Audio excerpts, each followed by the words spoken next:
estamos pasándonos del tiempo, sí, entonces vamos a comenzar. Básicamente el día de ayer también ya di la clase, solo que el día de ayer se me pasó un poco la mano en el contenido, porque traje algunas cosas que son nuevas, pero bueno, finalmente creo que fue muy extenso. Entonces, el día de hoy no voy a hacer lo mismo, inclusive voy a avisar a la delegada que la tercera parte de la clase de ayer no va a entrar en evaluación, solamente lo he dejado como, vamos a decir así, cultura general. Y para no generar conflicto, les voy a pasar las diapositivas con lo que básicamente entraría, ¿no? Ayer ahondé mucho en la forma de dosificación de antibióticos y creo que eso hizo que la clase sea bastante larga y a la vez también pesada. Y era un tema que es un poco más, más especialista, de más especialidad, ¿no? Que quise intentar darlo, pero creo que finalmente realmente fue mucha información aún. Entonces, bueno, voy a comenzar con ustedes. La clase no va a ser tan larga, ayer así creo que 2 horas y media. No, la voy a recortar bastante. Y bueno, básicamente vamos a tomar los aspectos que sean más básicos, ¿sí? Entonces, a los que yo preferiría que en todo caso la grabación de hoy día sea la que, si es que alguien va a aconsejar en una de las grabaciones, hoy día la voy a hacer más light, sin tantos detalles como fue el día de ayer, ¿sí?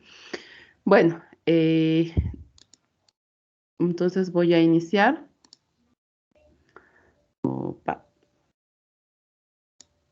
Listo. Bueno, el día de hoy vamos a ver lo que viene a ser el tema de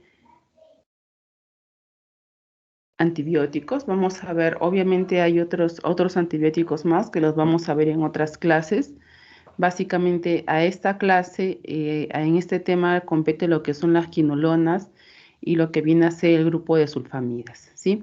Adicionalmente vamos a hablar de lo que es el buen uso de lo que son los antibióticos. Bueno, entonces vamos a dar inicio. El primer grupo, que es el grupo de las quinolonas, ¿sí? Como vemos aquí, el primer miembro de este grupo que apareció fue el ácido nalidíxico, que es este que estamos observando a este ladito. A partir de este, no, básicamente se fueron desarrollando otros miembros de este grupo, como son el ácido oxalínico, el sinoxacino, el ácido pipimédico, ¿sí? Que, bueno, en algún momento fueron clasificados como de primera generación, porque fueron los primeros que fueron desarrollados. En el caso de estas estructuras, si ustedes las observan, todos tienen un grupo carboxílico, que es este de aquí, ¿no? Aquí también vemos el grupo carboxílico, lo vemos aquí, lo vemos aquí. Precisamente, este grupo es al cual se le atribuye el efecto antibacteriano que va a tener este grupo tan importante de medicamentos, ¿sí? Este grupo carboxilo le da una propiedad muy importante que básicamente va a ser tener la capacidad de inhibir a una enzima que en este caso es la ADN girasa o topoisomerasa 2, ¿sí? Esto le da propiedades sumamente importantes a este grupo de medicamentos, este primer grupo de medicamentos, que viene a ser precisamente tener un espectro sobre lo que son las gram negativos. Solamente que también tiene como características que más adelante también les vamos a ver, no son de mucha distribución y bueno, básicamente están muy restrictas a lo que viene a ser problemas básicamente urinarios, ¿sí? Y también se utilizan como antisépticos a nivel biliar. Como todos bueno, como muchas de las familias farmacológicas que tenemos hoy en día, los antibióticos obviamente también según van saliendo nuevos medicamentos, se van formando las generaciones. Entonces, en el caso de las quinolonas no es la excepción, ¿sí? Las quinolonas, estas de aquí, que fueron estructuras que se caracterizaban por por tener este grupo carboxilo, fueron las primeras en ser diseñadas, y después aparecen lo que son las quinolonas fluoradas, que en todo caso, la primera fue la flumequima, que fue una de las primeras a las cuales, además de tener este grupo carboxilo, se le añadió, ¿no? Precisamente como lo vemos aquí, ¿no? Este flúor de aquí, y precisamente aquí nacen lo que son las fluoroquinolonas. Dentro de las fluoroquinolonas, creo que las más conocidas, y ustedes definitivamente las han escuchado en algún momento, tenemos al norfloxacino, al ciprofloxacino, ¿no? Que bueno, hay muchas otras más, pero de hecho que ustedes sí han escuchado sobre todo hablar de estas dos. Entonces, ¿qué vemos en este nuevo grupo farmacológico? Precisamente la incorporación de un átomo de flúor que aumenta la actividad bacteriana de todas las que son fluoroquinolonas. Si específicamente hablamos de este grupo, ¿no? Que ya se le conoce como de segunda generación, ¿no? Que son, vamos, si hablamos específicamente de fluoroquinolonas, son las primeras fluoroquinolonas, ¿sí? Sabemos que estas tienen un espectro ya gran positivo, ¿no? Que básicamente en el caso anterior no lo tenía, ¿no? Siguen o mantienen aún el espectro gran negativo mejorado, ahora vemos también espectro sobre gran positivo, también sobre micobacterias y lógicamente en general vemos que son antibióticos que se distribuyen con mejor amplitud y por lo tanto son utilizados también para infecciones sistémicas. Entonces el flúor que se le añadió a esta estructura le da un mayor espectro, una mejor penetración. Y el mecanismo por el cual actúa en este caso es por la inhibición de una enzima que es la topoisomerasa 4. Tanto esta como la anterior son de suma importancia para lo que es la síntesis del ADN. Y como ustedes saben, para la replicación de un microorganismo, obviamente, bueno, cuando es bacteriano, ADN, necesitamos obviamente replicar el ADN, si fuese viral es el ARN. Pero bueno, en este caso, estas dos son sumamente importantes para precisamente poder garantizar la multiplicación bacteriana. Y obviamente estas estructuras estarían inhibiendo, ¿no? Esa síntesis de ADN. Bueno, vamos a encontrar, además de estas, ¿no? De esta segunda generación, como ya en otros tipos de medicamentos también, que van a aparecer más adelante los de tercera generación y los de cuarta generación. Si ustedes agarran, van a encontrar que obviamente hay muchísimos, tanto de primera generación, el grupo de segunda generación es otro superbloque, ¿sí? Los de tercera generación lo mismo, los de cuarta generación igual. Son varios, solamente que bueno, aquí de alguna manera he colocado las que son más conocidas, más importantes, ¿no? Que quizás ustedes sí se las puedan encontrar. Bueno, que cuando ustedes salgan al campo obviamente pueden encontrar ya nuevas porque los antibióticos, o bueno, obviamente todavía se está trabajando muchísimo en la búsqueda de nuevos antibióticos debido precisamente al problema que tenemos en la actualidad, ¿no? Que es la resistencia a antibióticos. Inclusive si ustedes, aquí yo les he dejado, les he colocado, no es para que se aprendan estos nombres de aquí por si acaso, ¿no?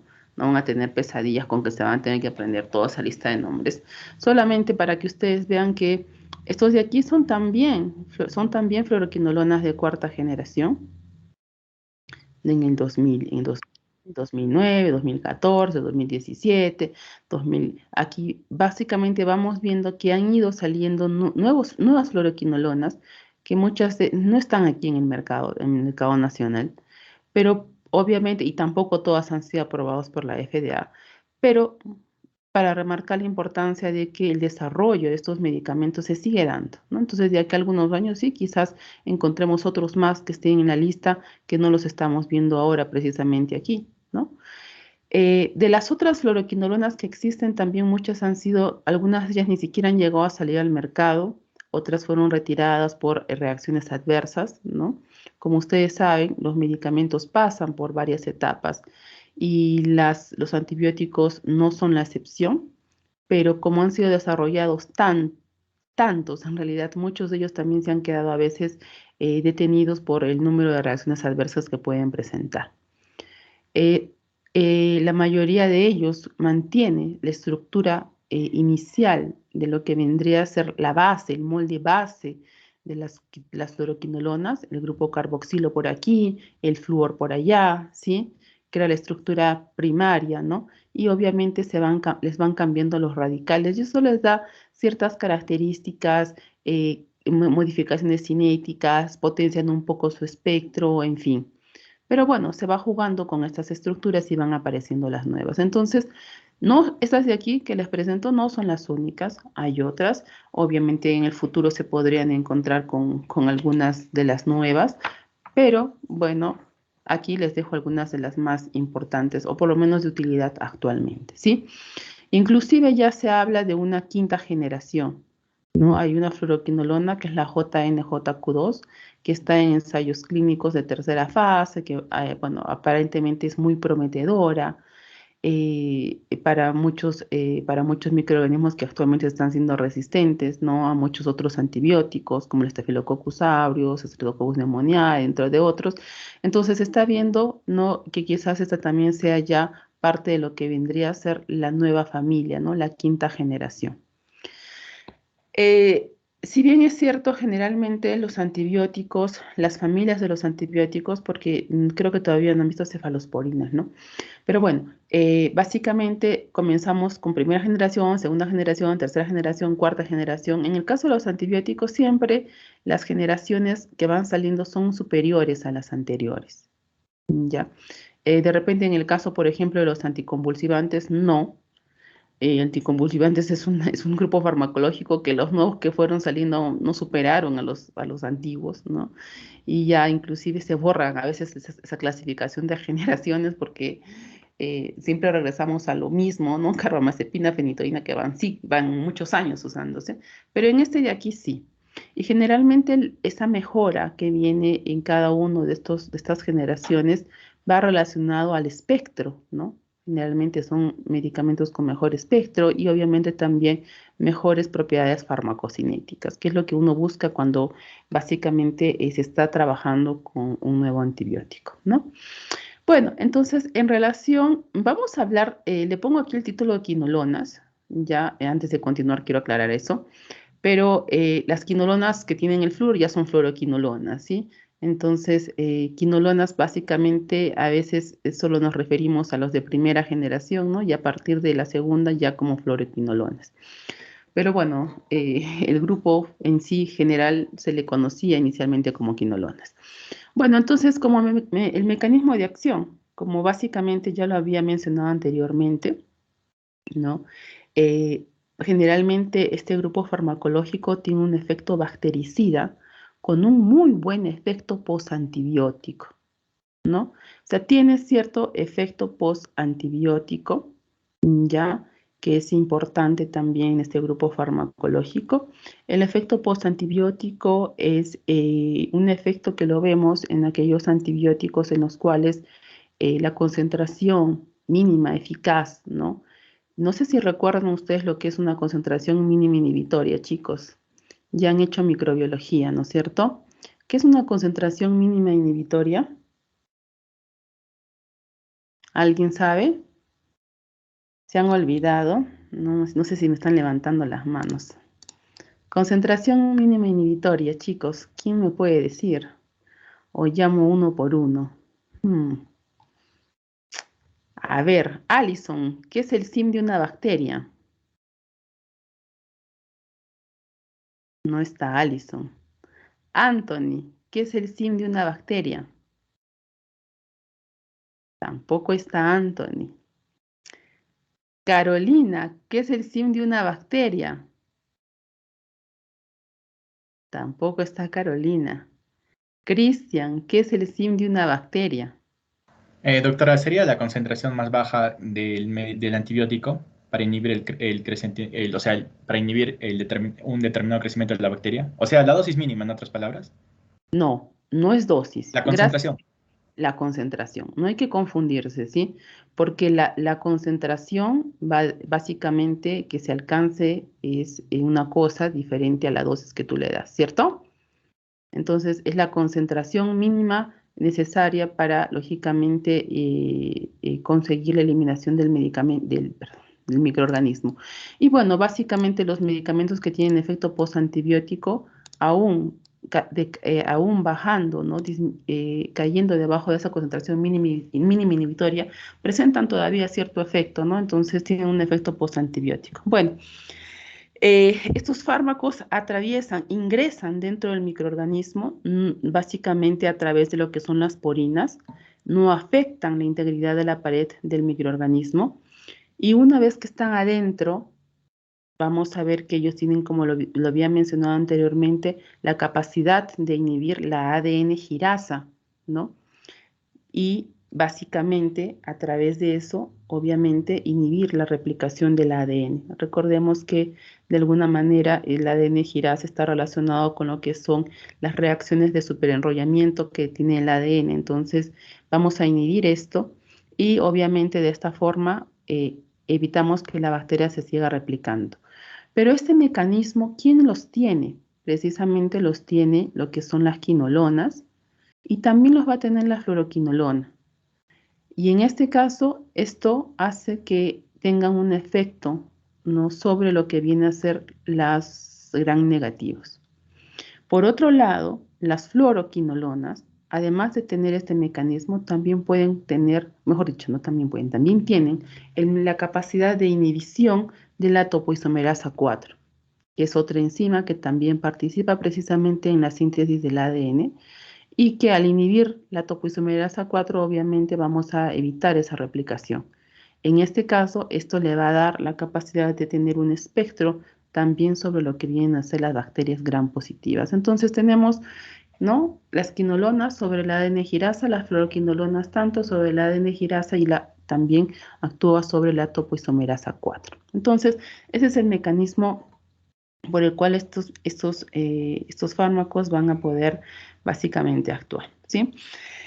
Entonces, en relación al espectro, yo les pongo esto de aquí, pero no se van a asustar, no piensen que van a tener que aprenderse todos estos nombrecitos, aunque muchos de ellos ya ustedes los conocen. Vemos aquí las concentraciones mínimas inhibitorias de las básicamente principales quinolonas frente a estos tipos de microorganismos, ¿sí?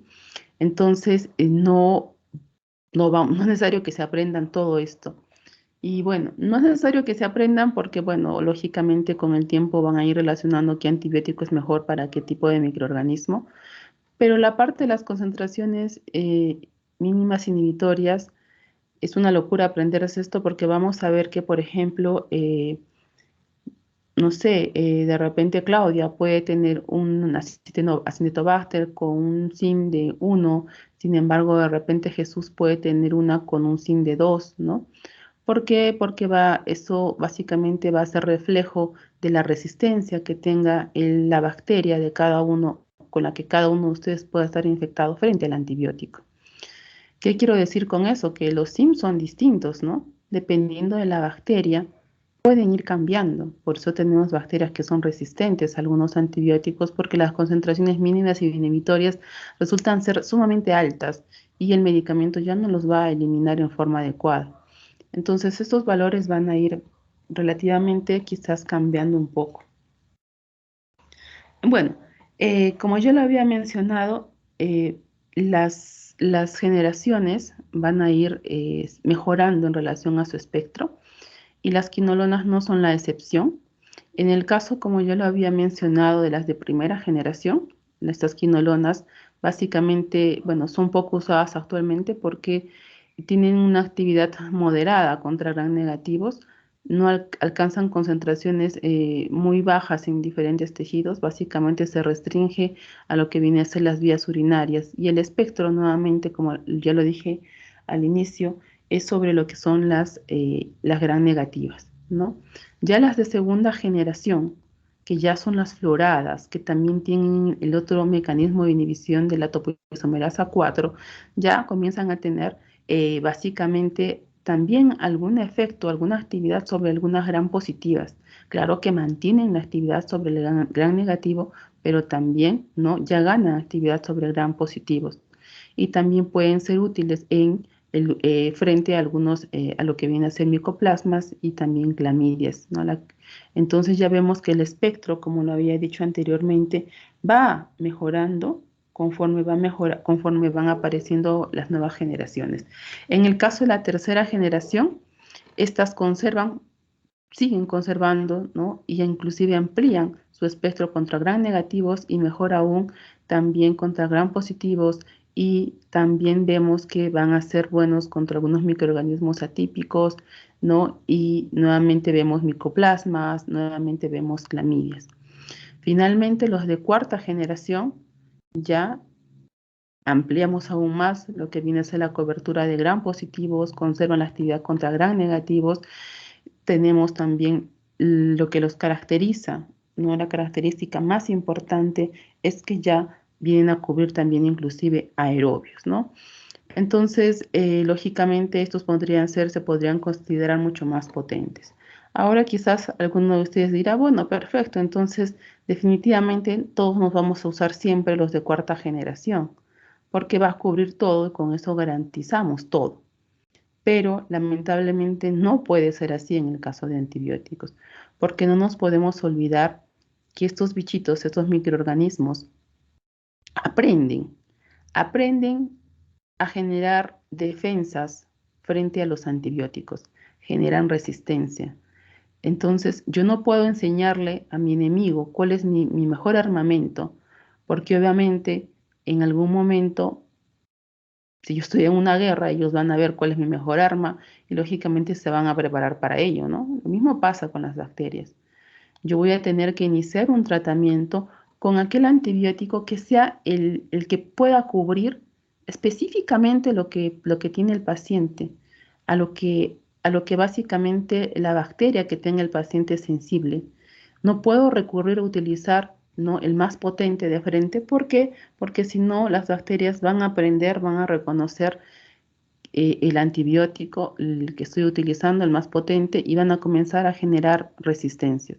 Las bacterias aprenden a defenderse, son seres vivos, entonces comienzan lógicamente a generar resistencia, y si generamos resistencia a los de cuarta generación, pues estamos arruinados, porque ya no en algún momento en el que realmente el paciente necesite un antibiótico potente de esta familia, ya no le va a hacer ningún efecto. Ahora quizás también algo que ustedes tienen que hacer entender a los pacientes, y bueno, y si ustedes no lo conocen, la resistencia a antibióticos no es pues que de repente solo Miguel tomó el antibiótico y Miguel se hace resistente al antibiótico y pues Miguel se arruina, ¿no? No funciona solo así, porque si Miguel contagia a alguien con la bacteria de él que es resistente, al que le contagió, así nunca haya tomado el antibiótico, se está contagiando con una bacteria resistente. Entonces, no solamente es que el paciente lo tome y lo tome en forma inadecuada y solamente él va a generar resistencia, porque no es el cuerpo del paciente, sino es la bacteria. Y esta bacteria, inclusive dependiendo del tipo de microorganismo, ¿no?, que ustedes ya han hecho microbiología, saben de que la resistencia bacteriana se puede traspasar de una a otra a través de los plásmidos, ¿no? Hay mecanismos que básicamente van a permitir que se transmita los diferentes mecanismos de resistencia. Entonces, siempre respetemos de alguna manera el camino, ¿no? Usemos, si es posible, para una infección urinaria, lo más simple, que obviamente generalmente hay alternativas muy buenas, una nitrofurantoína, por ejemplo, ¿no? No pensar necesariamente que de frente me voy a ir a un ciprofloxacino. Si es verdad que el ciprofloxacino va a ser efectivo frente a una infección urinaria, no digo que no, claro que va a ser efectivo, pero quizás podríamos ver otra alternativa antes de un ciprofloxacino, ¿cierto? Una nitrofurantoína, por ejemplo. Ahora, lo que sí, por ejemplo, también ustedes tienen que tener claro es diferenciar el tipo de paciente. ¿Qué es lo que pasa? Si tú tienes una infección urinaria en un paciente idoso, probablemente la ciprofloxacina no le va a hacer ni cosquillas, probablemente, ¿ya? Y eso alguna vez, precisamente en un estudio en el cual participé, del uso de antibióticos en pacientes con infección urinaria hospitalizados. O sea, es una locura. Indirectamente tú vas a pensar que, ciprofloxacino le va a dar. Creo que el 90% de los pacientes eran resistentes a ciprofloxacino y teníamos que usar cefalosporinas, inclusive llegar a usar amikacina en algunos pacientes. O sea, es una locura. Entonces, ni siquiera es que sea una infección urinaria leve en cualquier paciente, sino que también a veces la edad del paciente y el tipo de paciente te va a ayudar, te va a dar la visión o el panorama de que son situaciones distintas, ¿no? Una paciente joven, un adolescente, pues posiblemente sea súper sensible a ciprofloxacina o con nitrofurantoína, asunto solucionado, ¿no? Quizás ya uno un poco mayor ya pueda tener la resistencia o quizás sí la ciprofloxacina le sea la ideal. Entonces son muchos factores los cuales pueden también de alguna manera interferir en la selección de uno de estos medicamentos. Y por eso también dejo abierto el hecho del espectro, ¿no? Porque para muchos fármacos hoy en día se ha creado también resistencia. Entonces, en forma general, el hecho de saber, ¿no? Que algunas van para los gram negativos, otros para los gram positivos, estas de aquí, la cuarta generación para las aerobias, creo que ese es el conocimiento básico que sí es muy importante que ustedes lo manejen, ¿no? Y no se lo olviden. Si comenzamos a memorizar todas las bacterias, quizás cuando ustedes salgan de aquí se van a dar con la sorpresa que alguna de ellas ya los de segunda generación no le hacen ni cosquillas, porque el aumento de la resistencia bacteriana es sumamente importante. También aquí, ¿verdad? La pseudomona también es, en la segunda generación, también actúan sobre pseudomonas, ¿no? Creo que no la había mencionado. En la generación sí mencioné sobre las aerobias. Bueno, ¿qué más es importante en este grupo farmacológico? Que precisamente fue la parte con que los María y era sus compañeros. María porque ya me quise ir mucho a una cosa mucho más profunda. Pero en este slide sí vamos a ver una nueva clasificación que se está manejando ya en relación a los antibióticos.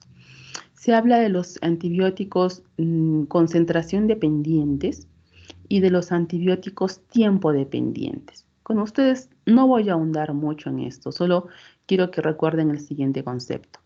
Hay medicamentos, hay antibióticos en los cuales es muy importante alcanzar un pico de concentración, ¿ya?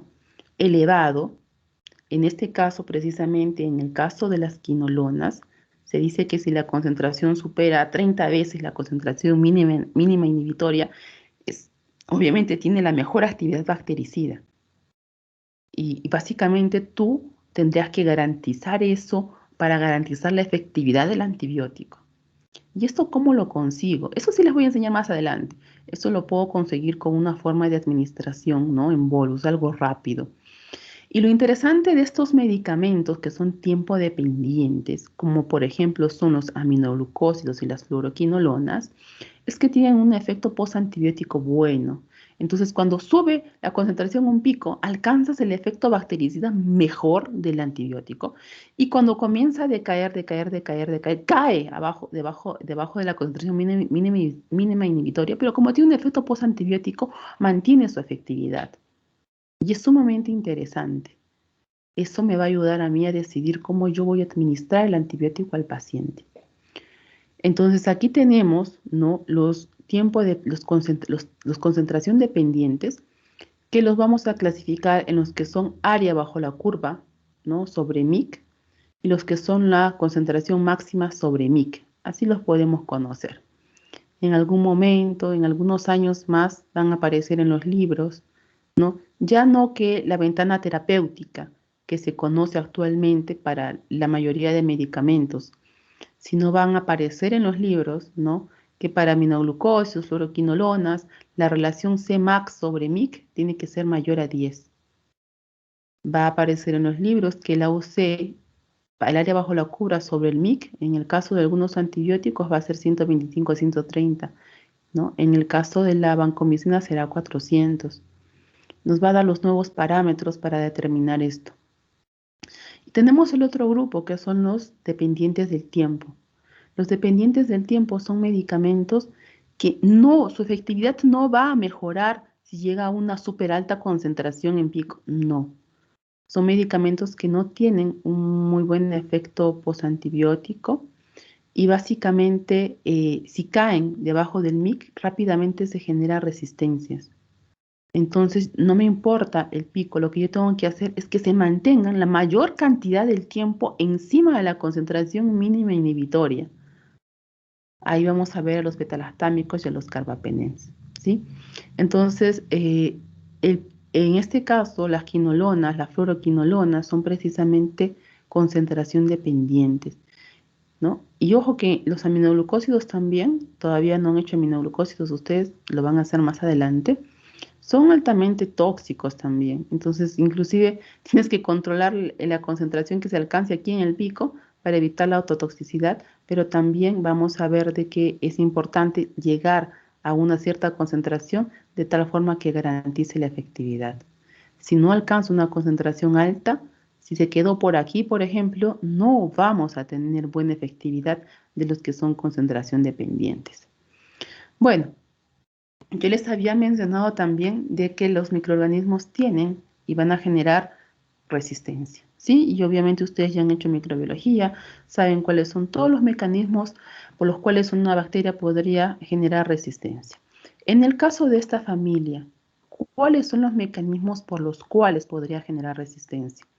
Uno, y el que es quizás el más común para ambos, para quinolonas, para las quinolonas de todas las generaciones, bueno, es el que va a haber mutaciones en los genes de las enzimas de la ADN girasa y la topoisomerasa 4 que van a disminuir su unión al antibiótico. Entonces viene el antibiótico y ya no va a tener la capacidad de unirse a estas porque ya se han mutado, han cambiado. Este es el mecanismo de resistencia más importante de las quinolonas. También pueden tener resistencia mediada por los plásmidos, ¿no? Vamos a ver que las proteínas QNR, estas que están aquí en amarillito, van a inhibir la unión de la quinolona, ¿sí? Y van a inhibir que se forme ese complejo ADN topoisomerasa. Tenemos la enzima ACC6'LBCR, que acetila algunas de las quinolonas, reduciendo su efectividad, o sea, la va como que medio degradar. Tenemos la síntesis de membranas de expulsión, síntesis de sistemas de expulsión que disminuyen la concentración intracelular de las quinolonas. Obviamente vamos a ver que va a haber algo que saque al antibiótico de dentro de la célula y obviamente eso va a disminuir su concentración intracelular y va a disminuir su capacidad de eliminación del microorganismo. Por otro lado, también tenemos la resistencia mediada por genes cromosómicos, ¿no? Que en este caso podemos ver una disminución de la expresión de las porinas que limita el ingreso del antibiótico. Recuerden que yo les había dicho que estos antibióticos no alteran la pared bacteriana, ingresan dentro de la bacteria a través de las porinas, que son las puertas para el antibiótico. Y si supongamos que cerramos las puertas, obviamente el antibiótico no va a poder entrar. Y finalmente también a través de estos genes cromosómicos también vamos a ver sistemas de expulsión, ¿no? Las bombas que van a retirar también el fármaco de la parte interna. En relación a lo que viene a ser la resistencia cruzada, se dice, ¿no?, de que existe resistencia cruzada entre los de primera generación, pero entre los miembros de primera generación, pero no entre las generaciones, entre sí, ¿no? También hay resistencias específicas para las fluoroquinolonas, pero entre ellas, pero no hay cruzadas, no hay un cruce entre los de las diferentes generaciones, ¿no? Sobre todo siempre es bien marcada lo que es la primera generación de todo lo que es las fluoroquinolonas, ¿no? Quinolonas y fluoroquinolonas. Generalmente la resistencia que se da en este grupo farmacológico es por dar, ¿no?, dosis insuficientes del antibiótico. ¿Por qué por dar dosis insuficientes? ¿Por qué? Por lo que les acabo de mencionar aquí. Porque para que este medicamento actúe bien, tengo que dar la dosis suficiente para alcanzar un pico alto que garantice el efecto de mi medicamento. Al final, no les voy a dar todo el curso que les he dado ayer porque han terminado locos los chicos, pero les voy a enseñar cómo se calcula esa dosis para alcanzar ese pico, ¿ya? Y bueno, en relación a la resistencia también, bueno, en el caso de los que vienen a ser, perdón chicos, los de primera generación generalmente tienen el tipo de resistencia de tipo cromosómico que se debe a la impermeabilidad, ¿no?, que evitan el ingreso del medicamento, ¿no? Eso lo vemos en los de primera generación y vemos lo que viene a ser esta de aquí, ¿no?, la mutación de la unión a las enzimas, en este caso la ADN girasa. Estas son generalmente las más comunes en las de primera generación. En las quinolonas de segunda generación, las resistencias por plásmidos, esta de aquí, rara, no es muy, o sea, se puede dar todas, ¿no? Pero vamos a decirlo así, esta es la menos común. También van a ser las más importantes, por un lado, las cromosómicas y también lo que viene a ser básicamente las modificaciones a nivel de las enzimas, ¿no? Por eso les decía que en ambos casos la modificación a nivel de las enzimas a las cuales se tendrían que unir estos medicamentos son la forma de resistencia que se va a ver con mayor frecuencia. Las resistencias por alteración en relación a la permeabilidad son bastante frecuentes, por ejemplo, en el caso de la Klebsiella, del Enterobacter, de la Serratia, ¿no? De las Pseudomonas. Hay que recordar que también las bacterias son seres vivos, como les dije, cada una se defiende de alguna manera muy diferente, ¿no? Depende del tipo de bacteria. En los últimos años, lamentablemente, por el mal uso que se está dando a los fluoroquinolonas, se está viendo un aumento muy importante en la resistencia, especialmente de lo que vienen a ser los bacilos gram negativos, ¿sí? De todas las bacterias, todo el espectro que ellos tienen, obviamente podemos encontrar resistencias a diferentes niveles, pero los bacilos gram negativos están ganando la batalla con las fluoroquinolonas, ¿no? Bueno, en relación a lo que es la farmacocinética, en realidad todas las quinolonas, las fluoroquinolonas son bastante bien absorbidas por vía oral, ¿no?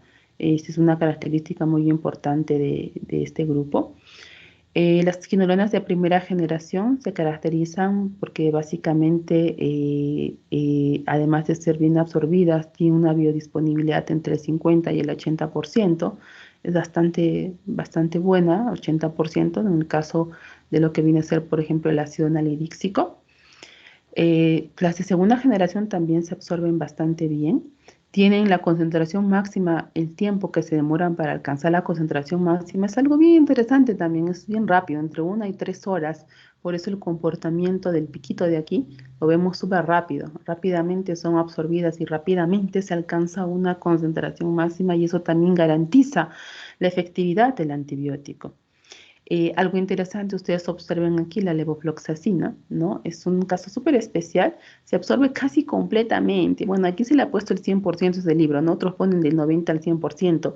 Es un medicamento que se absorbe prácticamente en forma total y las concentraciones plasmáticas casi son las orales que se alcanzan cuando das una dosis oral, casi es la misma que después de que haces una administración intravenosa, ¿no?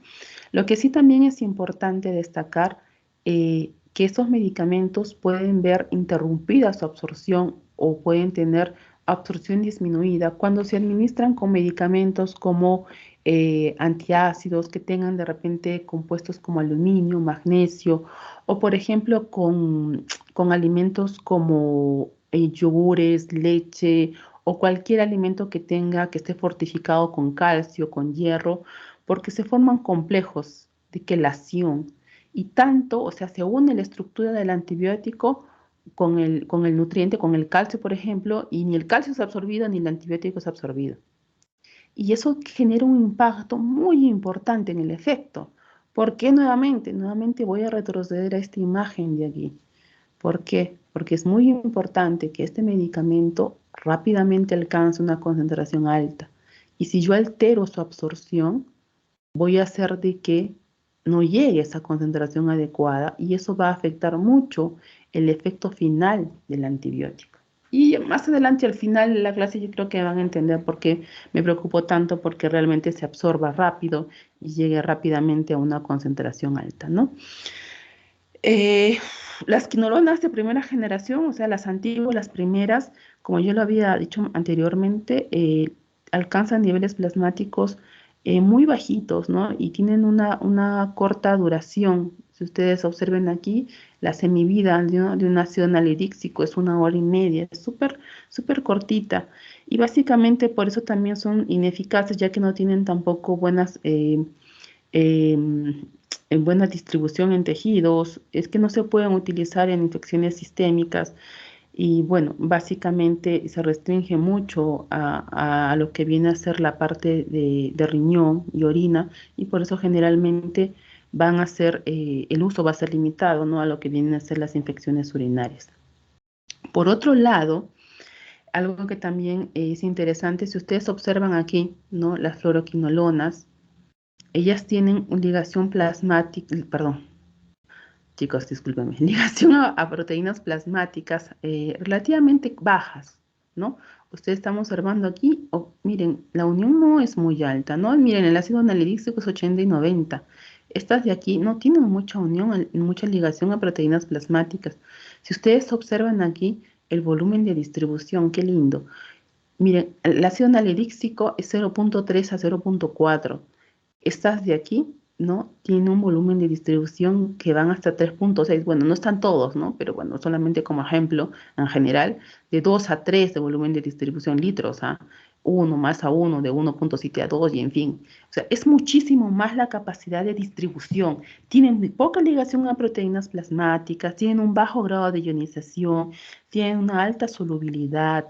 Entonces, eso hace que sean antibióticos que se van a distribuir mucho más y obviamente alcancen concentraciones en tejidos inclusive a veces superiores a las concentraciones plasmáticas. Eso hace que lleguen, ¿no? A, obviamente a músculo, a piel, a útero, a diferentes compuestos, a diferentes tejidos de nuestro organismo. Solo no llegan muy bien al líquido cefalorraquídeo, ¿no? Al ojo tampoco. El único que llega bien al líquido cefalorraquídeo es el ofloxacino, ¿no? El ofloxacino que es el que vemos aquí, ese sí llega al líquido cefalorraquídeo, pero así todos los demás sí tienen, ¿no? Una distribución bastante amplia, ¿no? Repito, porque no tienen muy alta ligación a proteínas plasmáticas, tienen un amplio volumen de distribución y eso hace que obviamente tengamos aquí un grupo farmacológico que puede ser utilizado para muchos, para el tratamiento de microorganismos que estén obviamente mucho más distribuidos en nuestro organismo. También alcanzan concentraciones importantes en macrófagos y en leucocitos polimorfonucleares. Entonces nos da una idea, ¿no?, de la amplitud de aplicaciones que se podría dar a este grupo farmacológico. Obviamente también por ahí ustedes tienen que pensar que estas características de buena distribución también van a hacer que atraviesen placenta, que se concentren en líquido amniótico, se eliminan por la leche, entonces debe de evitarse durante el embarazo, debe evitarse también durante la lactancia, ¿sí? Ahora, en relación al metabolismo hepático, básicamente hay diferencias notables en el grado del metabolismo hepático que sufren las fluoroquinolonas. Por ejemplo, ¿no? Los ofloxacinos son prácticamente eliminadas sin modificar por la orina. Sin embargo, algunos otros fluoroquinolonas, como el profloxacino, es transformado en derivados con actividad inclusive antibacteriana, va a ser metabolizado. Entonces, bueno, los grados ahí de metabolismo varían entre una y otra, ¿no? Cada no va a tener un comportamiento un poco diferente. Pero bueno, quienes sí quizás podamos rescatar que sean importantes, el caso ciprofloxacino y norfloxacino se eliminan parcialmente por metabolismo hepático y parcialmente por el riñón, 50-50 por así decirlo. En el hígado, la biotransformación ocurre fundamentalmente por reacciones de oxidación en las que van a intervenir precisamente el citocromo P450. Entonces, aquí en el caso de ciprofloxacino, que es una de las más importantes, ¿no? La norfloxacino, vemos también relativamente un importante metabolismo hepático. Así que quizás por eso vale la pena recordarlos. El aclaramiento renal de norfloxacino y ciprofloxacino básicamente es por filtración glomerular y secreción tubular activa. También una característica importante de ellos. Algo que me estaba olvidando en relación a estos medicamentos es que son poco dializables. ¿Qué quiere decir que sean poco dializables? Que si tenemos un paciente que tiene problemas renales y que está tomando este medicamento no va a salir por diálisis, entonces esto nos lleva a pensar, ¿no?, a ya tener en la cabecita de que si tenemos un paciente que tenga, que esté usando estos medicamentos y tenga problemas renales, básicamente vamos a tener que reducir la dosis del antibiótico, ¿sí? O básicamente quizás también, bueno, en este caso no me conviene espaciar, pero bueno, reducir la dosis del antibiótico porque obviamente va a haber un acúmulo del mismo, ¿no? Inclusive en el caso de lo que es, por ejemplo, la norfloxacino, cuando el clearance de creatinina disminuye a menos de 50 ml por minuto, ya hay que pensar en la mitad de la dosis. Y en el caso de la ciprofloxacino todavía podemos esperar que el clearance llegue a 30 ml por minuto, ¿no? Para hacer una reducción así tan drástica de la dosificación. Pero entonces también siempre considerar, por favor, la importancia del monitoreo de lo que viene a ser la función renal del paciente en este grupo de fármacos, ¿sí? En relación a las reacciones adversas, bueno, en general, eh, no son un grupo farmacológico que tenga reacciones adversas muy graves, de alta frecuencia, ¿no? Si hablamos de antibióticos que tengan reacciones adversas serias, las vancomicinas, los aminoglucósidos por las octotoxicidades, nefrotoxicidades, que son súper rápidas. Pero bueno, en este caso la frecuencia no es muy alta, ¿no? Y la mayoría de las reacciones adversas que se van a ver son de carácter relativamente leves, ¿no? No son muy grandes, no son muy serias, perdón. Las quinolonas, tanto de primera como segunda generación, generalmente pueden tener molestias gastrointestinales, ¿no? Que se considera como la reacción adversa más frecuente. Dentro de ellas vamos a ver náuseas, vómitos, diarrea, ¿no? Dolor abdominal y también subrayo lo que es la colitis pseudomembranosa, ¿no? También vamos a ver en algunas de ellas lo que es alteraciones neurológicas, mareos, cefalea, alucinaciones, convulsiones, ansiedad, psicosis, insomnio, parestesia y el síndrome confusional. Entonces, yo resalto síndrome confusional y también voy a resaltar alteraciones neurológicas, porque si tú piensas en un paciente, yo siempre pienso mucho en los pacientes idosos, ¿no? En un paciente idoso con una infección urinaria, ¿cierto? Que ya está medio alteradito, porque el paciente a veces idoso con infección urinaria está medio con problemas ya neurológicos también, se empeora a veces con fluoroquinolona su estado, ¿no? Y tienen esos síndromes confusionales. Entonces también hay que tener mucho cuidado con el tipo de paciente al cual a veces se le administra. En los pacientes idosos se puede presentar, ¿no? Porque son mucho más susceptibles también a esos alteraciones neurológicas. Y te imaginas un pobre paciente mayor, una infección urinaria, le das una fluoroquinolona y comienza a delirar, bueno, podrías pensar que la fluoroquinolona se lo ocasionó, ¿no? No siempre, pero sí es una opción, ¿no? Con cierta frecuencia. Bueno, a nivel cardíaco, arritmias, a nivel hematológico, básicamente podemos ver leucopenia, eosinofilia, trombocitopenia, que también se puede dar en este grupo farmacológico. No lo coloqué, también podría, no, también se puede producir básicamente hemólisis, anemia. No le he colocado, no le he colocado. Sobre todo en aquellos pacientes con déficit de la glucosa 6-fosfato deshidrogenasa. ¿No? Eso sí, me he olvidado ponerlo. A nivel renal también puede haber, como les había mencionado, cierta alteración de la función renal, entonces hay que ir controlándola también. En el caso del ácido nalidíxico puede producir hipertensión intracraneal en niños pequeños, no es recomendado su administración. También vamos a ver que puede provocarse reacciones alérgicas en este grupo farmacológico. Podemos ver prurito, urticaria, fotosensibilidad y se habla mucho del síndrome del Liel, ¿no? Que también se puede ver con este grupo farmacológico. Eh, Básicamente se contraindica, ¿no? No se debe de dar, cuando se dice, se prefiere evitar en niños pequeños y adolescentes, sobre todo en periodo de crecimiento, porque se pueden presentar casos de artropatía, ¿no? Tampoco en el embarazo, principalmente durante el primer trimestre y los últimos meses. La insuficiencia hepática grave también no se debe administrar, porque bueno, tiene un metabolismo, algunos de ellos hepático. Solo los de cuarta generación no tienen un metabolismo hepático importante, ¿no? Los demás van entre el 50%, bueno, tienen un porcentaje importante también. La insuficiencia renal grave, ¿sí? En ancianos y pacientes con lesiones del sistema nervioso central, precisamente por lo que les he dicho que están más predispuestos a estas alteraciones neurológicas que se podrían dar con este grupo farmacológico, y en pacientes con antecedentes de sensibilidad, ¿no? Pacientes que puedan tener alergia a estos grupos farmacológicos. La FDA también en los últimos años viene mandando siempre señales de que algo más podría estar pasando con las fluoroquinolonas.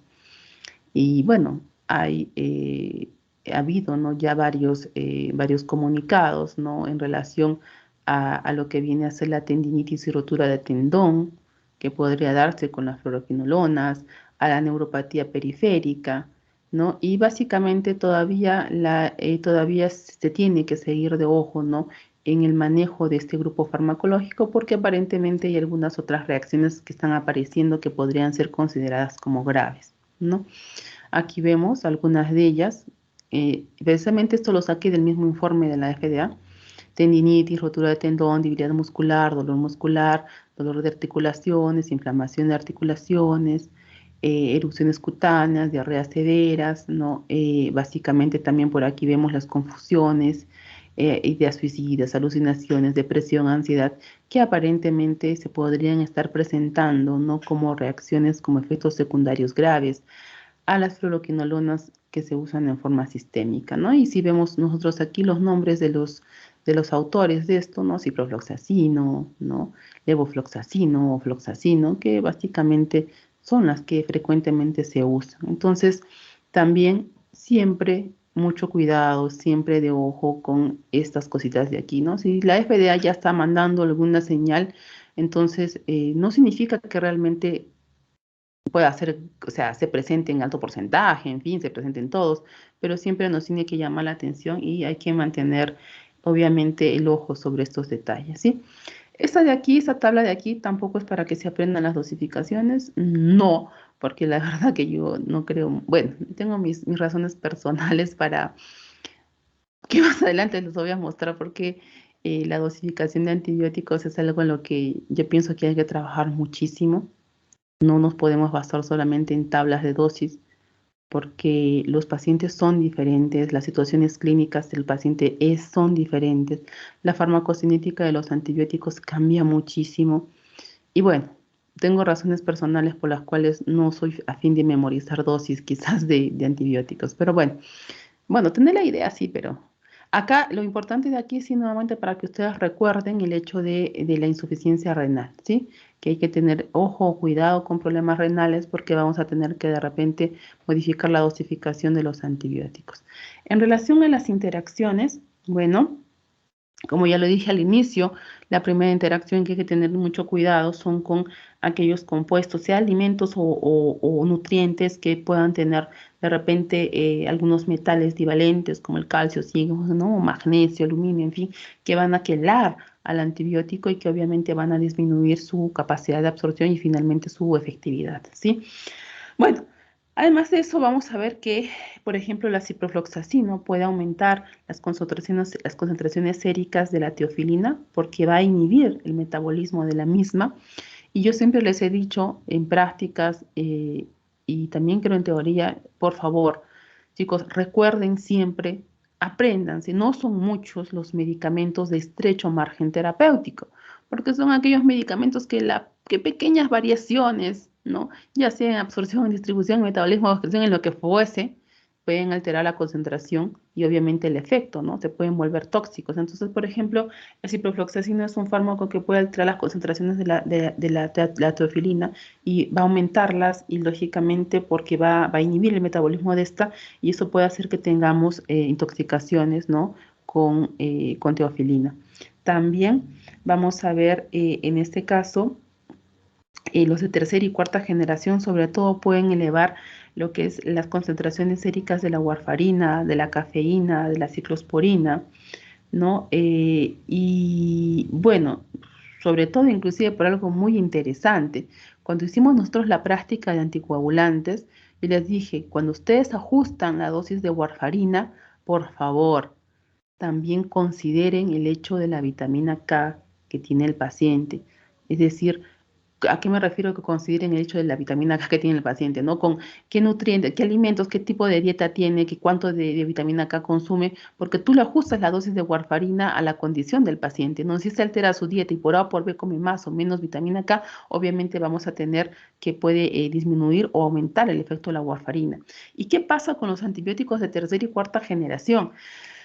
Que pueden matar, obviamente, la flora intestinal. Y recordemos que la flora intestinal también tiene como tarea producir, ¿no? Básicamente está relacionada a la vitamina K y de alguna manera tú puedes ver menos vitamina K y lo que puedes conseguir finalmente, ¿no? Es una mayor cantidad o un efecto mayor de lo que viene a ser la warfarina, y vas a poner en riesgo al paciente de que pueda tener también un problema de desangrado, ¿no? Y otra cosa importante también, regresando al ácido nalidíxico, que me estoy olvidando. Miren aquí, el ácido nalidíxico tiene el 80 al 90% de unión a proteínas plasmáticas, ¿cierto? ¿Quién más tiene alta ligación a proteínas plasmáticas?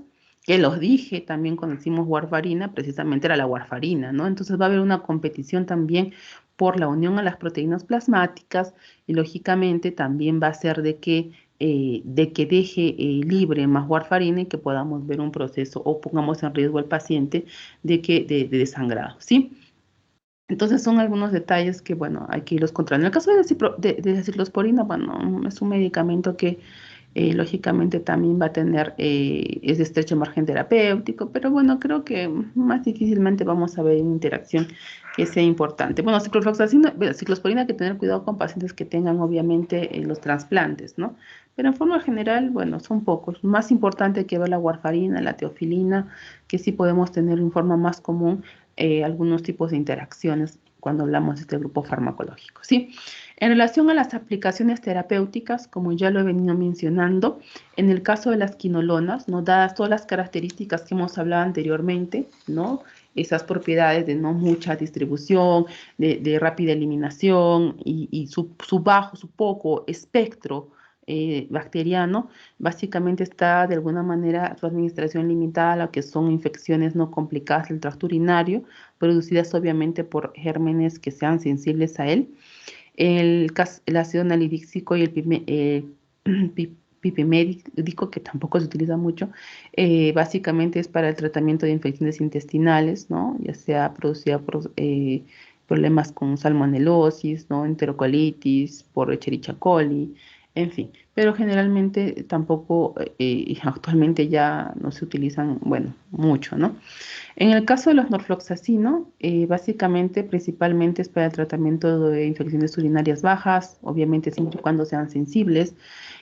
También se puede ampliar su administración para infecciones intestinales, infecciones biliares, profilaxis de diarrea del viajero y la descontaminación intestinal en el caso de inmunodeprimidos. En general, muchas de las fluoroquinolonas tienen, además, bueno, si ya nos saltamos las de primera generación, hablemos en forma general del resto, ¿no? Tienen indicaciones muy importantes a nivel precisamente de infecciones urinarias, pero, ¿no? Vamos a ver que no siempre son de elección. Por ejemplo, en el caso de la cistitis aguda no complicada, el uso de la fluoroquinolona debe evitarse porque existen otras alternativas. Entonces, para evitar el desarrollo de resistencia precisamente, no es que no tenga un efecto, sino que no la vamos a elegir, no debería ser nuestra primera elección. No porque no funcione, sino por lo que ya les he dicho, busquemos otras alternativas que generen menos resistencia.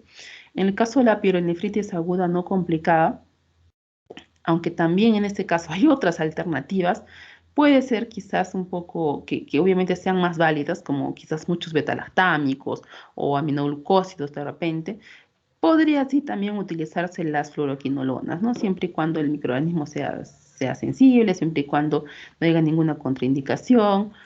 O sea, pueden usarse, pero pensemos quizás en que hay otras alternativas que sean menos riesgosas de generar resistencia, ¿no? Y también depende mucho del paciente. En las infecciones urinarias complicadas, y estas sí constituyen una indicación para la administración de fluoroquinolona, ¿sí? Siempre y cuando el microorganismo también responsable sea sensible y lógicamente el paciente no tenga ninguna contraindicación al uso de las mismas. En el caso de la uretritis, a pesar de que actualmente hay o se ha disminuido mucho lo que es la resistencia al gonococo, a las fluoroquinolonas, bueno, generalmente la uretritis suele responder favorablemente a lo que viene a ser también las fluoroquinolonas, ¿no? Hay que tener cuidado, repito, se está dando mucha resistencia en el caso de los gonococos, pero todavía, ¿no? Todavía sí se puede usar, ¿no? Sí se debería usar siempre y cuando sean, ¿no? Sensibles. En el caso de la prostatitis, básicamente las fluoroquinolonas difunden, ¿no? Bastante bien en este tejido y precisamente eso hace o nos obliga a considerar a este grupo como de elección para el tratamiento de la prostatitis, ¿no? Por su amplia distribución, que ya lo dije, ¿no? Es un medicamento, es un grupo, muchas de ellas que tienen poca ligación a proteínas plasmáticas, no se ioniza mucho, ¿no? Tiene un amplio volumen de distribución, entonces es una alternativa, sí, que justificaría de repente utilizarse en este caso, ¿sí? En forma general, aquí he dividido los de arriba para lo que vendría a ser los de, vamos a decirlo así, segunda generación, ¿no? Y la parte de acá abajo para los de tercera o cuarta generación. Bueno, podemos utilizarlos para lo que son las infecciones gastrointestinales causadas por Salmonella, Shigella, E. coli, Campylobacter. Generalmente puede ser utilizada aquí el cipro, ¿no? En la profilaxis quirúrgica y peritoneal, asociada al metronidazol, en infecciones ortoarticulares, ¿no? También puede ser utilizado, generalmente la ciprofloxacino es una de las alternativas para lo que es el tratamiento de osteomielitis crónica. El pie diabético, la tuberculosis, en neumonías no aspirativas por bacterias aerobias gram negativas, ¿no? Es muy útil también en ciprofloxacino. Ya las más modernas, las últimas fluoroquinolonas, las de mejores generaciones, pueden ser utilizadas para infecciones respiratorias, sobre todo las producidas por bacilos gram negativos o microorganismos multiresistentes, fibrosis quística o infecciones recurrentes en las cuales los principales responsables sean los bacilos gram negativos. Entonces ya aquí ya hablamos pues de los de tercera o cuarta generación, ¿no? En el caso de tuberculosis multiresistente, en infecciones intraabdominales con gram negativo y gram positivo, en pancreatitis, gangrena. Entonces aquí estamos pensando, ¿no? En las últimas generaciones. Pero repito, lo importante aquí también es hacer, ¿no? Básicamente el análisis, el examen en el paciente para determinar qué bacteria tiene y determinar obviamente el SIM del microorganismo, ¿no? Ver si la bacteria es resistente, si es sensible y de acuerdo a eso, cuando ustedes hacen un antibiograma, ustedes determinan a qué antibióticos son sensibles o resistentes y recién ahí elegir un antibiótico más adecuado para el paciente. Bueno, el otro grupo de medicamentos del cual les voy a hablar el día de hoy son las sulfamidas, ¿sí? Las sulfamidas aquí, la estructura, vamos a decirlo así, madre, ¿no? De la cual partimos es de la sulfanilamida, ¿sí? Que es esta estructura de aquí que vemos, tiene un grupo benceno, ¿no? Tiene un grupo amino aquí y tiene un grupo amido aquí, ¿listo?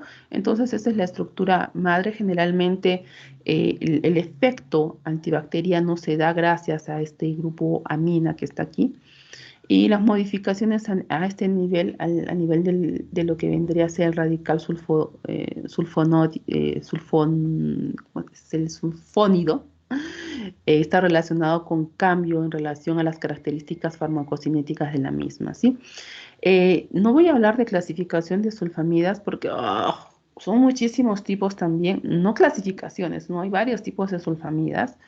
Y hay clasificaciones en relación a su estructura, hay clasificaciones en relación a su farmacocinética, pero si nosotros reducimos a las cuales realmente están en la clínica y en el mercado, son pocas. Entonces, vamos a ver más adelante cuáles son las que realmente estarían, son las más usadas, ¿no?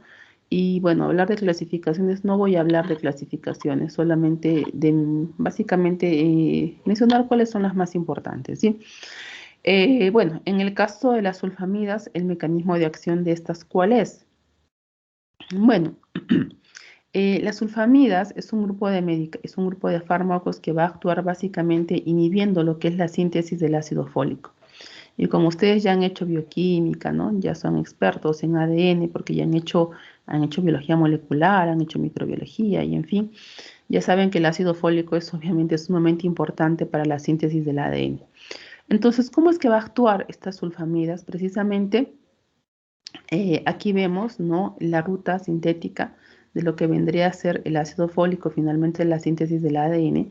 Y en esta ruta, ¿no? Vamos a ver la participación de algunas enzimas. Vemos aquí la participación de la dihidroteroato sintasa, ¿sí? Vamos a ver aquí la participación de la dihidrofolato reductasa, que son dos enzimas importantes en esta ruta sintética. ¿Y qué es lo que va a pasar? Si ustedes ven aquí la estructura de la sulfanilamida, ¿no? El grupo benceno, el grupo amino, ¿no? Este grupo amido de aquí, básicamente se parece mucho a lo que viene a ser el PABA, ¿no? Miren aquí el PABA, que es el ácido paraminobenzoico. Observen, también tiene ese grupo benceno, tiene el grupo amino, ¿no? Bueno, el grupo amido no lo tiene, pero esto de aquí es muy similar. Y básicamente la sulfamida, las sulfonamidas, ¿no? Este grupo farmacológico va a actuar compitiendo con el PABA, que participa, ¿no?, en relación a esta ruta sintética del ácido fólico. Vamos a ver que va a haber una inhibición competitiva, ¿no?, de lo que viene a ser, se va a unir a esta enzima y ya va a bloquear, ¿no?, esta ruta sintética del ADN, del ácido fólico, perdón. Bueno, finalmente también ADN, ¿no?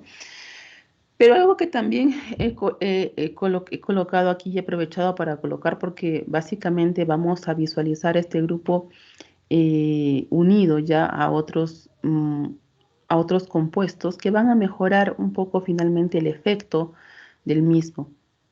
¿Y de quién les hablo aquí? Les hablo del trimetropin, ¿sí? Básicamente el trimetropin nos va a ayudar a tener un efecto sinérgico con las sulfonamidas. ¿Por qué? Porque el trimetropin va a inhibir en forma competitiva esta segunda enzima de aquí, la hidrolato reductasa. Entonces, si ya las sulfonamidas actuaban a este nivel, ¿no?, y de alguna manera bloquean, ¿no?, esta síntesis de ácido fólico, si algo se les pasó, el trimetoprim aquí ¡plac!, termina de bloquear y conseguimos un mejor efecto, ¿no?, de esta sinergia de medicamentos. Entonces, y creo que ustedes saben muy bien a qué medicamento me refiero cuando hablo, por ejemplo, de una sulfamida más trimetoprim. ¿Qué fármaco en el mercado, por favor, chicos? Y creo que esto sí es cultura general, ¿no? ¿Qué medicamento está en el mercado? Que es básicamente una sulfamida que está unida al trimetoprim. ¿Cómo se llama este fármaco, chicos? Rápidamente, si alguien está en clases, llamo lista. El cotrimoxazol. Claro, ¿no? También conocido como Bactrim, ¿no? Entonces, él lleva la suma de ambos y lógicamente conseguimos un mejor efecto en relación a esa inhibición de la síntesis del ácido fólico. Conseguimos un efecto sinérgico. Otra cosa que también quiero aclarar y resaltar aquí es que la competición que hay por de la sulfonamida por el PABA es una competición, es una inhibición competitiva, ¿no? Y cuando hemos hecho bioquímica, yo recuerdo muy bien, porque lo he hecho con ustedes, ¿no?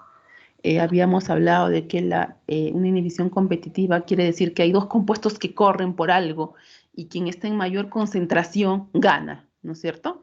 Entonces yo quiero que recuerden eso porque precisamente es uno de los mecanismos a través de los cuales se va a generar resistencia, porque en algún momento tanto las bacterias, ¿no?, pueden generar o pueden comenzar a producir más PABA para superar al efecto de la sulfonamida, o también algunos medicamentos que ustedes consuman, ¿no?, pueden de repente aumentar PABA y también pueden inhibir el efecto de las sulfonamidas. ¿Listo?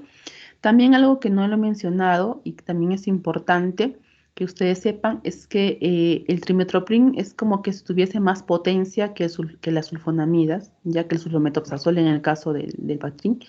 Y generalmente cuando ustedes revisen las dosificaciones, las concentraciones en los medicamentos, porque ya viene la mezcla, ¿no?, la cantidad de trimetoprim es 5 veces menor que la del sulfametoxazol.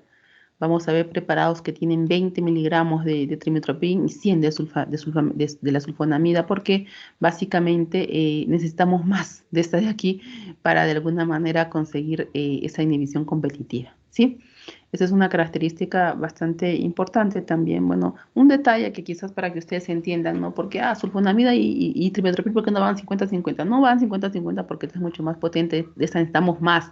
Estamos hablando de aquí, ¿no?, que obviamente inclusive tiene que competir con el PABA y en fin. Aquí las preparaciones siempre van a ir con más de la sulfonamida, ¿sí? Bueno, en la actividad bacteriana, ¿sí? Básicamente las sulfonamidas actúan sobre, o también tienen básicamente un amplio espectro, ¿no?, sobre un gran número de bacterias, tanto gram positivas, ¿no?, inclusive sobre Staphylococcus, creo que aquí se está tapando con la imagen acá está completo, ¿no? También vemos actividad sobre gram positivas, gram negativas bastante amplias, la gram positivas inclusive sobre Staphylococcus metilinos resistentes, en gram negativa sobre cocos, bacilos negativos, y recordemos que los bacilos negativos son difíciles de cubrir, pero bueno, finalmente por las sulfonamias podrían llegar a cubrirlas, ¿no? Se puede utilizar entonces en algunas infecciones intracelulares, atípicas, en ETS, en insuficiencias renales agudas. Vamos a ver que pueden tener actividad frente a las clamidias, Plasmodium, Mycobacterium leprae, ¿no? Tienen un amplio, realmente un espectro bastante amplio. Pero bueno, lógicamente hay que tener mucho cuidado también con el hecho de que ya hay muchas de ellas que se están generando resistencia, ¿no? Eso sí también es importante en todo lo que viene a ser bacterias y antibióticos. Los microorganismos generalmente más sensibles son las clamidias, los estreptococos piógenes, Haemophilus influenzae, nocardia. En relación a la resistencia antimicrobiana, ¿no?, que se puede generar por este grupo farmacológico, podemos ver generalmente mutaciones cromosómicas espontáneas, ¿no? Y también mutaciones relacionadas a la transferencia de plásmidos, que va a dar como resultado que, o sea, los mecanismos, o sea, la forma de expresar la resistencia que generalmente vamos a ver en este grupo farmacológico, por un lado, puede ser menor afinidad de la enzima de la dihidroteratosinteasa por la sulfonamida, muy parecido, ¿no?, al caso de las quinolonas, solo que en este caso no es el principal mecanismo de resistencia. También puede haber una disminución de la permeabilidad bacteriana al antibiótico, al ingreso del antibiótico. También podemos ver un aumento en relación a la salida, ¿no? La salida, el hecho de expulsar el medicamento de dentro del microorganismo. Pero sí, el principal mecanismo de repente de resistencia que vamos a ver en este grupo farmacológico es lo que les había mencionado, de que de repente la bacteria comienza a producir más pava y le gana, ¿no?, a la sulfonamida y termina ganando en la competición y se da la ruta de la síntesis del ácido fólico, o también, como les había mencionado, algún producto, algún metabolito endógeno o resultado de la administración de algún fármaco que pueda aumentar PAVA, que también finalmente va a retornar a que el microorganismo pueda hacer la síntesis del ácido fólico y por lo tanto la replicación del ADN, ¿no?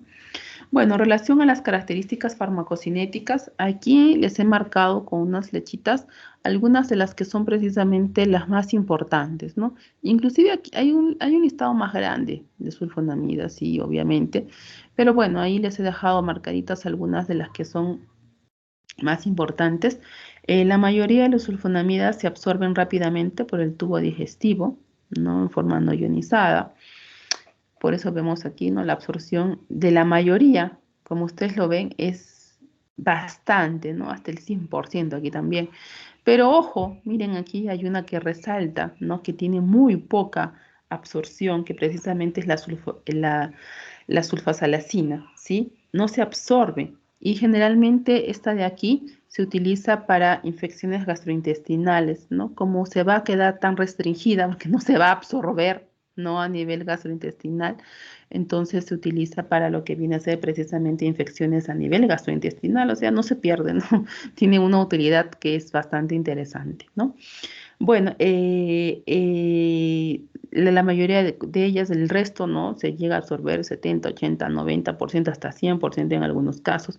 Por otras vías, rectal, piel o mucosas, la absorción es reducida, pero sí se pueden detectar algunos niveles o concentraciones importantes en sangre cuando se administra en algunas de ellas de forma tópica. Por ejemplo, la sulfodiazina argéntica se administra en forma tópica y sí se puede obtener alguna concentración importante, ¿no? Por eso se utiliza, vemos que en pacientes quemados, por ejemplo, para la piel, ¿no?, obviamente.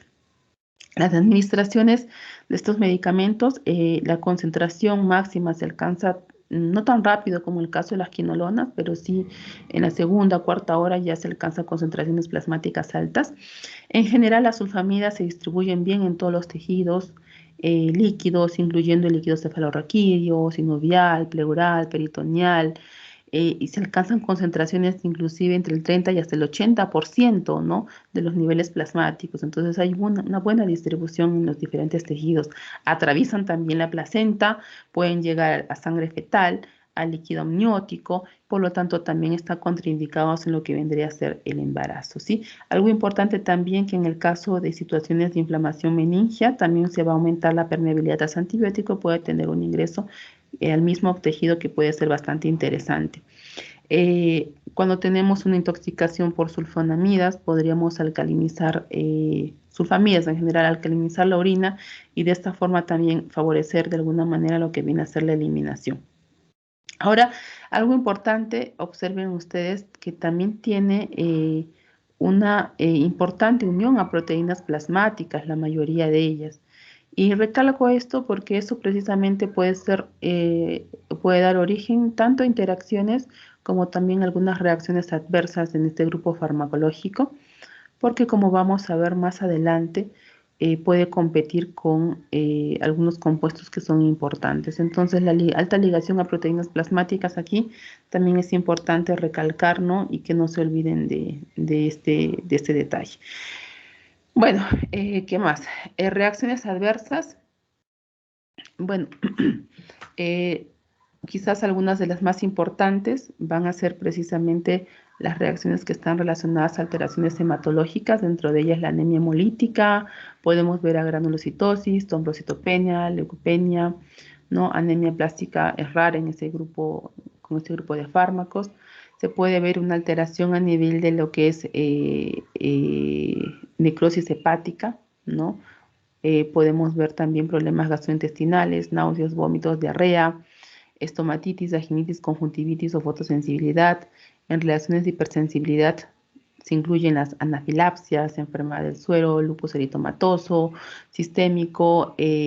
Algo que quizás vale la pena recalcar es el síndrome de Steven-Johnson, que se podría dar también en este grupo farmacológico, ¿no?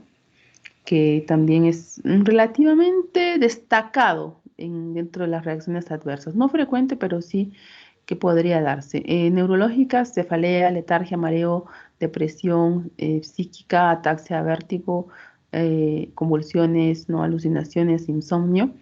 La solubilidad de las sulfonamidas en general es variable y algunas de ellas pueden precipitar a nivel urinario y eso puede ocasionar lo que es la cristoluria, ¿sí?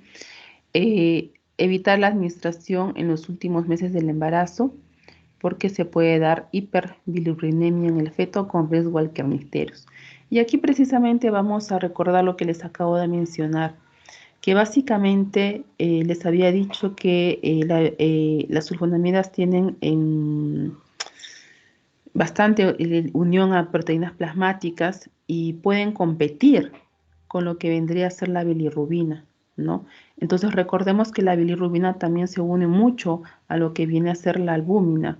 Entonces, si tú tienes un medicamento que va a botar a la bilirrubina de su ligación a la albúmina, vas a tener bilirrubina libre. Y obviamente ya, igual eso lo hemos visto en bioquímica, ¿no? Vamos a ver que esa bilirrubina se va a distribuir en los tejidos, llega al cerebro, ¿no? Inclusive, y va a causar algunos daños en los pacientes, sobre todo, obviamente, en niños, y ahí tenemos los riesgos de producirse kernicterus. Algo también importante en este grupo, que me falta quizás resaltarlo también, es el hecho de de lo que viene a ser las alergias, ¿sí? Las alergias en este grupo farmacológico tienen cierta frecuencia también, pero lo interesante de estas alergias es que, por ejemplo, si el paciente tuviese de repente alergia a lo que vendría a ser diuréticos sulfamídicos, ¿no? O quizás antidiabéticos del grupo de las sulfonilurias. Esta semana se ha hecho en prácticas, ¿no? Sulfonilurias. Entonces puede haber una reacción, como una reacción alérgica cruzada, ¿no? El paciente es alérgico a las sulfonilurias, probablemente también sea alérgico a las sulfonamidas. El paciente es alérgico a diuréticos sulfamídicos, probablemente también sea alérgico a las sulfonamidas. Entonces hay una respuesta alérgica, como lo acabo de mencionar, que podría ser cruzada, ¿no? Con otros, o sea, que ni siquiera son antibióticos, son grupos farmacológicos totalmente distintos, pero por las estructuras que tienen, por eso les digo, ¿no? Son diuréticos sulfamídicos, antidiabéticos del grupo de las sulfanilurias, ¿no? Por su estructura, se podría dar estas reacciones de hipersensibilidad de alergia cruzada. Después, precisamente también por el hecho de tener alta ligación a proteínas plasmáticas, puede competir con la warfarina, ¿no? Pasando lo mismo que pasaba con el ácido nalilíxico en el grupo de las quinolonas, desplazar a la warfarina, ¿no? Al metrotexato y algunos antidiabéticos que tienen alta ligación a proteínas plasmáticas los desplaza y obviamente tenemos más cantidad de estos fármacos libres, pero quizás el más peligroso, si hablamos de que quede libre en sangre, viene a ser precisamente la warfarina porque podemos poner al paciente en riesgo de una hemorragia, ¿sí? Potencian la acción de diuréticos tiacídicos, de la fenitoína y de algunos agentes uricosúricos. Las sulfonamidas también pueden ser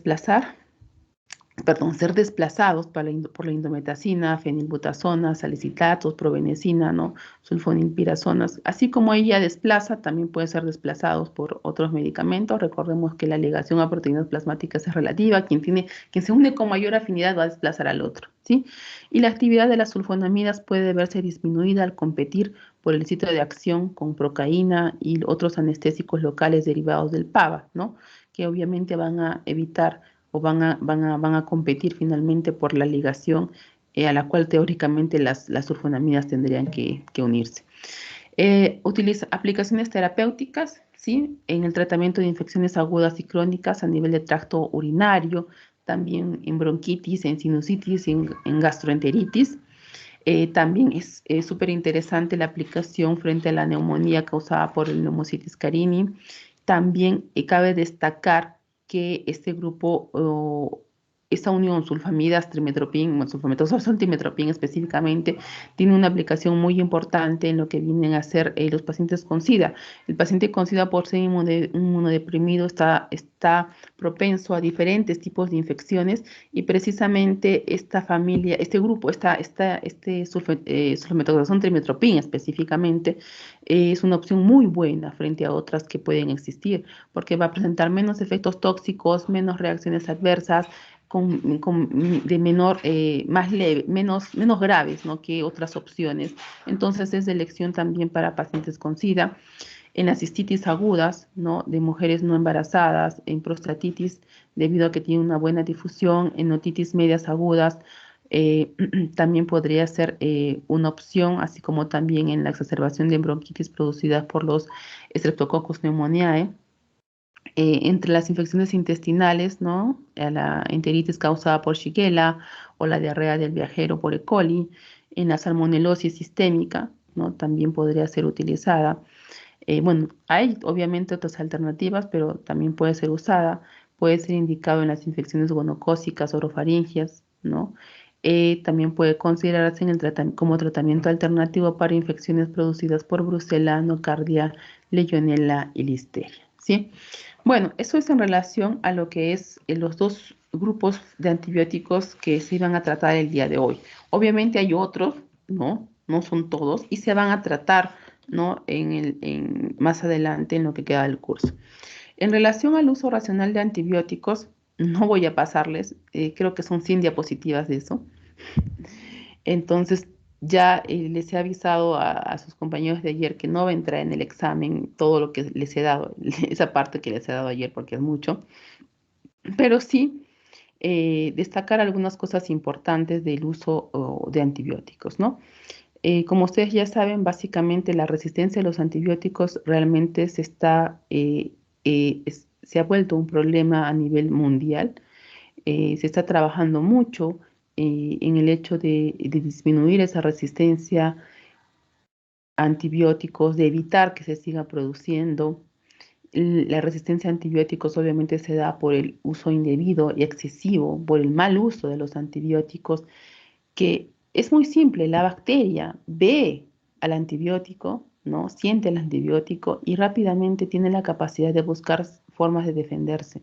Entonces ellas hacen eso y si tú le das la oportunidad y no la matas del todo, obviamente estás creando pequeños monstruitos y eso es lo que está pasando hoy en día. Y cuando nosotros pensamos en resistencia a antibióticos, ya les he dicho, no solamente piensen que es en el paciente al cual administraron, sino ese paciente, esa bacteria, se pasa a otro paciente y ya está. O sea, es así de simple, no es de que todos los pacientes tienen que tomar el antibiótico. Inclusive recuerdo un caso terrible de infecciones en neonato en un grupo de bebés recién nacidos con una pseudomonas multiresistente que la llevó, bueno, se demoró en llegarse a la conclusión de cómo había llegado a esa zona, pero básicamente fue un médico que de una zona de cuidados intensivos con un paciente grave pasó a visitar a un bebé, entonces se dio una infección con pseudomonas multiresistentes en una zona en la cual no se debía de dar. Entonces es simplemente a veces no solamente tomar medicamentos, sino también obviamente la cuestión de limpieza, de higiene, que tiene que haber cuando uno trata pacientes con bacterias, ¿no?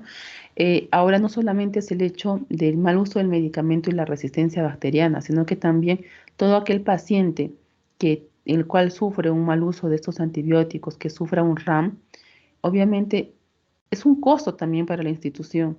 Un paciente que le malogran los riñones, que va a tener que estar de repente ahora sujeto a lo que viene a ser un proceso de diálisis, porque eso se ve, eso es frecuente en nuestro medio, que el paciente estuvo hospitalizado, una infección seria, se les pasó la mano en antibióticos y lo terminan volviendo una persona dependiente de diálisis. Esto implica un costo para la persona, un costo para la institución. El día hospital es sumamente caro. Entonces, son muchos aspectos los cuales realmente perjudica, ¿no? La resistencia a los antibióticos. Además de que ustedes en algún momento se van a ver frente a procesos de cirugía mayor, frente a procesos a pacientes sumamente complejos y a veces no van a encontrar ya ningún antibiótico que realmente les sirva. Y eso obviamente va a ser un problema en el futuro. Aquí tenemos el grupo escape, ¿no? Que son algunas de las bacterias que básicamente actualmente presentan una mayor proporción, una mayor cantidad de resistencia. Los Enterococcus, Staphylococcus aureus, Klebsiella, Acinetobacter, Pseudomonas, Enterobacter, ¿no? Se les conoce como ese grupo escape porque realmente están escapando de casi todas las alternativas terapéuticas que se tienen hoy en día. En relación, si ustedes dicen, oh, pero están apareciendo nuevos antibióticos, sí, chicos, pero en los últimos años la aprobación de los nuevos antibióticos que salen al mercado ha disminuido muchísimo. Sin embargo, la resistencia, ¿no? Los mecanismos de resistencia o las bacterias que se van haciendo resistentes a los antibióticos cada vez son mayores. Entonces, por eso la pregunta, ¿no? ¿Quiénes están ganando? Lamentablemente, ellas nos están ganando últimamente. Ya hay algunos trabajos que muestran, ¿no? La mortalidad que hay a nivel mundial debido a que ya no tienes opciones. O sea, si tú tienes un paciente que tenga bacterias multiresistentes, ya que no nada, a nada responde, bueno, te toca esperar que su sistema inmunológico haga lo suyo, pueda luchar. Y si no, lamentablemente, obviamente toca la muerte al paciente, ¿no? Se prevé, mejor dicho, que hasta el 2050 la resistencia a antibióticos sea la principal causa de muerte. Yo no sé si las estadísticas se equivocan, pero yo estoy teniendo miedo al 2000, entre el 2030 y el 2050, la diabetes, el Alzheimer, la resistencia a antibióticos, o sea, yo no sé cuál de todas nos va a terminar matando, pero da la impresión que del 2050 no pasamos, por todo lo que estadísticamente, aparentemente, no se podría venir. Bueno, las resistencias a los diferentes microorganismos, como les he dicho, se van generando, se van volviendo más astutas, ¿no? Y obviamente van volviéndose resistentes a los antibióticos que actualmente tenemos. Hemos estado en la era preantibiótica en los cuales no teníamos antibióticos y la gente moría por una simple gripe, ¿no? Bueno, no gripe, no, pero una neumonía. Después hemos estado felices de la vida con una gran cantidad de antibióticos, pero lamentablemente el mal uso nos está llevando a una era postantibiótica en la cual ya no hay muchos casos en los que ya no hay alternativas. Y esto no es nuevo, ya desde hace muchos años siempre se decía, ¿no? Muchos sabemos de los antibióticos, pero sabemos muy poco de en realidad cuánto dar de esos antibióticos. Y eso es lo delicado, cuánto damos del antibiótico. Es muy diferente trabajar con un medicamento de este tipo porque básicamente cuando nosotros hacemos un ensayo clínico, un estudio de, por ejemplo, de un fármaco para la diabetes, es súper fácil porque agarras un grupo de pacientes diabéticos, le das el medicamento, bajó la glicemia y se acabó, asunto solucionado. Tú vas a ver el mecanismo de acción y ves la respuesta y sabes que funciona o no funciona. Pero cuando hablamos de un antibiótico no es así, chicos. Porque se imaginan ustedes hacer un estudio clínico para ver si el ciprofloxacino responde a la Klebsiella, ¿no? Si ciprofloxacino responde a la pseudomonas que está estimada para una infección urinaria, estaríamos hablando de miles de ensayos clínicos. Y eso es literalmente imposible. Es muy difícil hacer ensayos clínicos tan detallados que sí se hacen en otros grupos farmacológicos y no se pueden hacer en antibióticos. No se hacen, no porque no se quiera hacer, sino porque termina siendo imposible hacerlo. Y cuando tratamos con antibióticos a un paciente, a diferencia de un paciente que tiene hipertensión arterial, es el medicamento y el paciente con hipertenso, nada más. Pero cuando hablamos de una infección con un antibiótico, no es solo el antibiótico paciente, el fármaco paciente, sino es el fármaco microorganismo, el microorganismo paciente, el paciente fármaco, el fármaco microorganismo. El antibiótico o el efecto del antibiótico va a depender de que si el microorganismo es sensible o resistente. La respuesta al antibiótico también va a depender del huésped, por ejemplo, ¿no? Si tiene un metabolismo rápido, lento, si tiene función renal buena, mala, ¿no? En fin, o sea, ambos se van a direccionar. El hecho de que el microorganismo sobreviva o no también depende mucho del sistema inmunológico del paciente. Yo puedo tener un paciente con el mejor medicamento, pero si el sistema inmunológico está muy bajo, quizás pues obviamente el microorganismo va a ganar. Entonces, hablamos del triángulo de Davis, que nos ayuda a entender que realmente no podemos visar la administración de antibióticos como algo tan simple. Es un trabajo bastante arduo, bastante delicado, porque no vamos a poder hacer un adecuado manejo de antibióticos si no pensamos que en realidad no, o sea, si no pensamos en triángulo. Tenemos que pensar que para administrar un medicamento hay que pensar en las características del huésped y pensar en las características del microorganismo. No solamente es, tiene infección urinaria, le doy tanto ciprofloxacino 2 veces al día y se acabó. Pero si no sabes cuál es el nivel de la bacteria, si no sabes qué tipo de paciente es, si no sabes las características del paciente, en realidad lo único que vas a conseguir es que el antibiótico, que el microorganismo se haga resistente al antibiótico. De ahí me voy a pasar a todo lo que he dicho en otros grupos, porque ya es mucha información. Demasiada información, disculpen chicos, no se los voy a dar para no confundirlos. Pero sí, mm, recalcar, bueno, si gustan les dejo las diapositivas. Recalcar que cada paciente es diferente, ¿no? Y precisamente, bueno, en algunas diapositivas que sí las puse aquí ayer rápidamente, ya para no tomar más tiempo, los parámetros farmacocinéticos de los antibióticos son muy variables. Miren ustedes, observen ustedes aquí, y hay varios estudios que ya lo han demostrado. Ese tiempo de media vida, esas características cinéticas son muy variables en los diferentes pacientes. Entonces, eso ya te da un margen de que no es igual en todos los pacientes, no es lo mismo dosificar un antidepresivo, no me meto con los antidepresivos, un antihipertensivo con un antibiótico porque generalmente tienen los parámetros cinéticos más homogéneos. Este grupo no lo tienen. Y sumado a que obviamente el paciente o los pacientes, bueno, si tenemos un paciente joven, el paciente ideal, pues el paciente de 18 años es el paciente ideal, ¿no?